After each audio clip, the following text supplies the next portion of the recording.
Hello guys, welcome back to my YouTube channel. അപ്പോൾ ഇന്നത്തെ video എന്താണെന്ന് നിങ്ങൾക്ക് തമ്മിൽ കണ്ടപ്പോൾ തന്നെ മനസ്സിലായിട്ടുണ്ടാവും. എൻ്റെ പ്രഗ്നൻസിയിൽ എനിക്ക് ഉറപ്പായിരുന്നു എനിക്കൊരു ആൺകുട്ടിയാണെന്നുള്ളത്.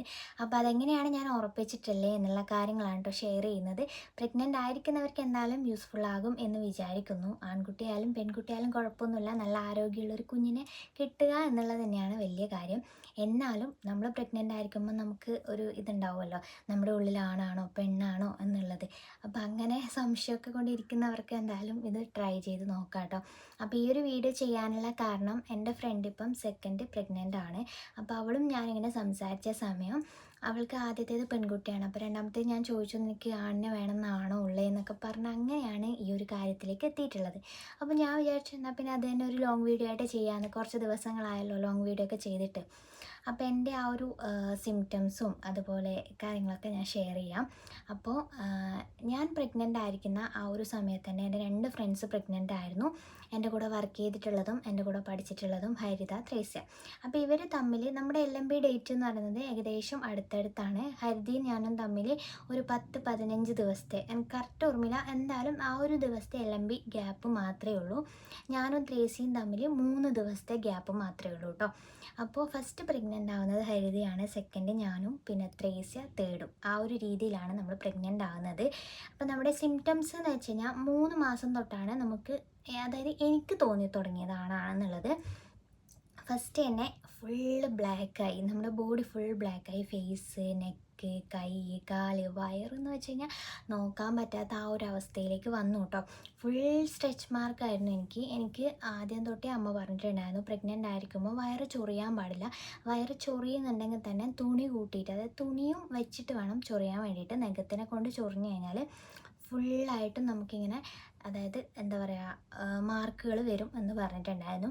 അപ്പോൾ അതുകൊണ്ട് തന്നെ ഞാൻ വളരെ ശ്രദ്ധിച്ചിട്ടുണ്ടായിരുന്നു എൻ്റെ വയറിൻ്റെ ഒരു കാര്യത്തിൽ. പക്ഷേ ദൈവം സഹായിച്ച് എനിക്ക് പ്രഗ്നൻസിയിൽ വയറ് ചൊറിയൽ എന്ന് പറഞ്ഞൊരു സംഭവം വന്നിട്ടേ ഇല്ല. വയറ് ചൊറിഞ്ഞില്ലെങ്കിൽ എന്താണ്, വയറ് ചൊറിയുന്നില്ലെങ്കിൽ കുട്ടിക്ക് മുടി ഉണ്ടാവില്ല എന്നൊക്കെ പറയുന്നുണ്ട്. അതൊക്കെ വെറുതെയാണ്, ഹോർമോണിൻ്റെ ഒരു ചേഞ്ച് കൊണ്ടാണ്. എനിക്കൊട്ടും വയറ് ചൊറിഞ്ഞിട്ടില്ല, എന്നിട്ട് എൻ്റെ കുട്ടിക്ക് നല്ല മുടിയുണ്ട് കേട്ടോ. അപ്പോൾ എന്തായാലും എനിക്ക് വയറ് ചൊറിഞ്ഞിട്ടില്ലെങ്കിലും എൻ്റെ വയറിൽ നിറയെ സ്ട്രെച്ച് മാർക്ക് ഉണ്ടായിരുന്നു, നല്ല കട്ട ബ്ലാക്ക് കളറിൽ. അപ്പോൾ അത് എനിക്ക് നോക്കാൻ പോലും പറ്റാത്ത ആ ഒരു അവസ്ഥയിലായിരുന്നു കേട്ടോ. അപ്പോൾ എൻ്റെതും ഹരിതേൻ്റെയും സിംറ്റംസും അതുപോലെ ഏകദേശം ബോഡി കാര്യങ്ങൾ എല്ലാം ഒരുപോലെയായിരുന്നു. നമുക്ക് രണ്ടാൾക്കും വയറ് ഭയങ്കര കുറവായിരുന്നു. 7 മാസം 8 മാസമായിട്ടും നമുക്കൊരു 4 മാസത്തിൻ്റെ വയറ് മാത്രമേ ഉള്ളുമായിരുന്നു. ചെറിയ വയറായിരുന്നു കേട്ടോ. എനിക്ക് നല്ല വലിയ വയറ് വേണം ഫോട്ടോ എടുക്കുമ്പോൾ എന്നൊക്കെ ആഗ്രഹം ഉണ്ടായിരുന്നു. പക്ഷേ എനിക്ക് നേരെ തിരിച്ചായിരുന്നു, ഭയങ്കര കുറവായിരുന്നു എൻ്റെ വയറ്. അതുപോലെ തന്നെയായിരുന്നു ഹരിതയ്ക്ക്. പക്ഷേ ത്രേസ്യ എന്ന് വെച്ച് കഴിഞ്ഞാൽ അവൾക്ക് നല്ല വയറുണ്ടായിരുന്നു. അതുപോലെ അവളെ കാണാനും അത്യാവശ്യം നല്ല ഭംഗിയും ഉണ്ടായിരുന്നു കേട്ടോ. അത്ര ഡാർക്കായിട്ടില്ലായിരുന്നു. അതുകൊണ്ട് തന്നെ നമ്മുടെ ഗ്രൂപ്പിലൊക്കെ ഇങ്ങനെ പറയുമ്പം അശ്വിനിക്ക് ആണാണ്, ത്രേസ്യക്ക് പെണ്ണാണ്, ആ ഒരു രീതിയിലായിരുന്നു എപ്പോഴും സംസാരം. അപ്പം ഞാനും ഹരിത എന്തായാലും ആണായിരിക്കുമെന്നും ത്രേസ്യക്ക് പെണ്ണായിരിക്കും എന്നുള്ള ആ ഒരു മൈൻഡിലാണ് നമ്മൾ പോയിക്കൊണ്ടിരുന്നത്. അങ്ങനെ ഒരു ദിവസം ഇങ്ങനെ ഞാൻ യൂട്യൂബ് നോക്കിയപ്പോഴാണ് നമ്മുടെ ചൈനീസ് കലണ്ടറിനെ പറ്റി കാണുന്നത്. അങ്ങനെ ഇത് ഞാൻ എടുത്തു, ഗൂഗിളിൽ നിന്ന് എടുത്തു ഇതിൻ്റെ ഒരു ഫോട്ടോ. എന്നിട്ട് അതിൽ ഞാൻ ചെക്ക് ചെയ്ത് നോക്കി. ഫസ്റ്റ് തന്നെ എൻ്റെ ചെക്ക് ചെയ്തപ്പോൾ ആൺകുട്ടി എന്നാണ് കണ്ടിട്ടുണ്ടായിരുന്നത്. പിന്നെ നമ്മളെ കാണുന്നവരൊക്കെ പറയുമല്ലോ, എനിക്ക് എന്തായാലും ആൺകുട്ടിയാണ് ആ ഒരു രീതിയിലുള്ള പറച്ചിലും തുടങ്ങി. അത് കഴിഞ്ഞ് ഞാൻ ഹരിതേൻ്റെ എടുക്കുന്ന അവളുടെ LMB ഡേറ്റൊക്കെ വാങ്ങിച്ചിട്ട് അവളുടേതും കൂടെ ചെക്ക് ചെയ്തു. അപ്പോൾ അവളുടേതും ആണെന്ന് കാണിച്ചു. ലാസ്റ്റ് ഞാൻ ത്രേസ്യൻ്റെയും കൂടെ വാങ്ങി, ത്രേസ്യൻ്റെയും കൂടെ ചെക്ക് ചെയ്ത് നോക്കിയപ്പോൾ ത്രേസ്യൻ്റെതും ആണെന്ന് കാണിച്ചു. അപ്പോൾ സത്യം പറഞ്ഞാൽ ചൈനീസ് കലണ്ടറിലുള്ള എൻ്റെ വിശ്വാസം പോയി. കാരണം അവൾക്ക് വലിയ വയറാണ്, അത്ര ബ്ലാക്ക് ആയിട്ടില്ല. അപ്പോൾ ആ ഒരു രീതിയിൽ കണ്ടതുകൊണ്ട് തന്നെ അവൾക്ക് എന്തായാലും പെണ്ണായിരിക്കും എന്നുള്ളൊരു മൈൻഡായിരുന്നു നമുക്ക് ഉണ്ടായിരുന്നത്. അപ്പോൾ ഞാൻ ചൈനീസ് കലണ്ടറിനെ അത്ര വിശ്വസിച്ചില്ല. പക്ഷെ നമ്മളിങ്ങനെ പറയുന്നുണ്ടായിരുന്നു കേട്ടോ, ചൈനീസ് കലണ്ടറിൽ കാണിച്ചാൽ ശരിയാവണമെന്നൊന്നുമില്ല, അതൊക്കെ വെറുതെ ആയിരിക്കും എന്നുള്ള രീതിയിൽ നമ്മൾ സംസാരം തുടങ്ങി. എന്തായാലും ഡെലിവറി കഴിയുമ്പോഴത്തേക്കും ഫസ്റ്റ് ഡെലിവറി കഴിഞ്ഞത് ഹരിതയുടെ ആയിരുന്നു. അപ്പോൾ അവൾക്ക് ആൺകുട്ടിയായി.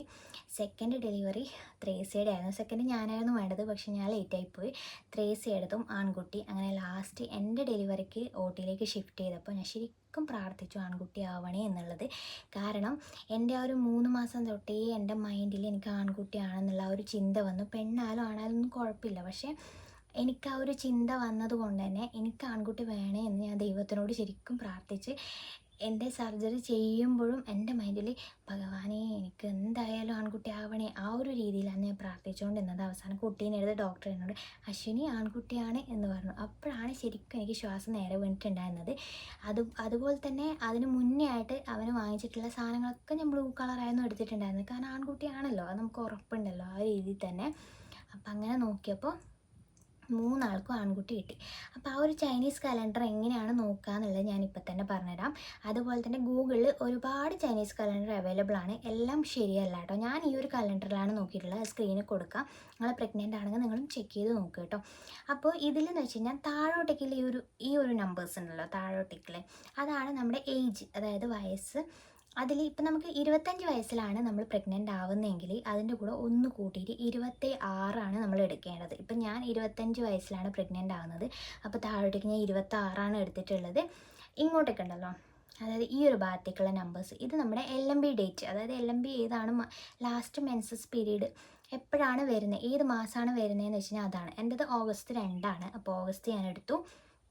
അപ്പോൾ ഇതും ഇങ്ങനെ പോകുമ്പോൾ ഈ ഒരു കോർണർ ഭാഗം നമുക്ക് കിട്ടുമല്ലോ.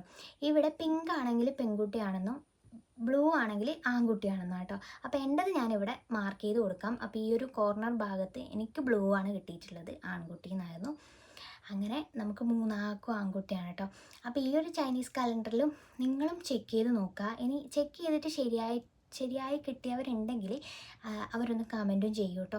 അപ്പോൾ ഈ ഒരു രീതിയിലായിരുന്നു ഞാൻ ആൺകുട്ടിയാണെന്ന് ഉറപ്പിച്ചിട്ടുണ്ടായിരുന്നത്. അങ്ങനെ വയറിൽ നല്ല മൂവ്മെൻറ്റ്സ്, അതായത് മൂവ്മെൻറ്റ്സ് കൂടുതലാണെങ്കിൽ ആൺകുട്ടിയാണ് എന്നും പറയാറുണ്ട്. എനിക്ക് എപ്പോഴും ചവിട്ടും കുത്തും ഒക്കെയായിരുന്നു, നല്ല മൂവ്മെൻറ്റ്സ് ഉണ്ടായിരുന്നു എനിക്ക്. അപ്പോൾ അതുകൊണ്ട് തന്നെ ഈ ഒരു കാര്യങ്ങളൊക്കെ വെച്ചിട്ടാണ് ഞാൻ ആൺകുട്ടി എന്നുള്ളത് ഉറപ്പിച്ചിട്ടുണ്ടായിരുന്നത്. ചിലവർ പറയും സ്കാനിങ്ങിൽ ഹാർട്ട് ബീറ്റ് റേറ്റ് ഒക്കെ നോക്കിയിട്ട് പറയുന്നത്, അത് എത്രത്തോളം ശരിയാണെന്ന് എനിക്കറിയില്ല. ഞാൻ എന്തായാലും അതൊന്നും ചെക്ക് ചെയ്തിട്ടില്ല. എൻ്റെ ഈ ഒരു ബോഡി ബ്ലാക്ക് ആവുക, അതുപോലെ ഈ ഒരു ചൈനീസ് കലണ്ടർ, അതൊക്കെ വെച്ചിട്ടാണ് എനിക്ക് ആൺകുട്ടി എന്നുള്ളത് ഞാൻ ഉറപ്പിച്ചിട്ടുണ്ടായിരുന്നത്. 3ാമത്തെ മാസം തന്നെ എന്നെ ഏട്ടനിങ്ങനെ വീഡിയോ കോൾ ചെയ്യുമ്പോൾ ഏട്ടനും പറഞ്ഞിട്ടുണ്ടായിരുന്നു നമുക്ക് ആൺകുട്ടി തന്നെയാണെന്നുള്ളത്. അപ്പോൾ ആ ഒരു മെൻ്റലി എന്താ പറയുക, നമ്മൾ ആ ഒരു കുട്ടിക്ക് വേണ്ടിയിട്ട്, ആൺകുട്ടിക്ക് വേണ്ടിയിട്ടുള്ള കട്ട വെയിറ്റിംഗ് തന്നെയായിരുന്നു നമ്മൾ. അവസാനം നമുക്ക് ആൺകുട്ടീനെ തന്നെ തന്നപ്പോൾ എനിക്ക് ഒരുപാട് സന്തോഷമായി കേട്ടോ. അപ്പോൾ ഈ ഒരു കലണ്ടറിൽ നിങ്ങൾ എന്തായാലും നോക്കി നോക്ക്. അപ്പം നോക്കിയിട്ട് ശരിയായവരുണ്ടെങ്കിലും എന്തായാലും കമൻറ്റ് ചെയ്യും കേട്ടോ. അപ്പോൾ അത്രയേ ഉള്ളൂ, ഇത്രയേ പറയാനുള്ളൂ. അപ്പോൾ നെക്സ്റ്റ് വീഡിയോ ആയിട്ട് കാണാം കേട്ടോ. ബൈ.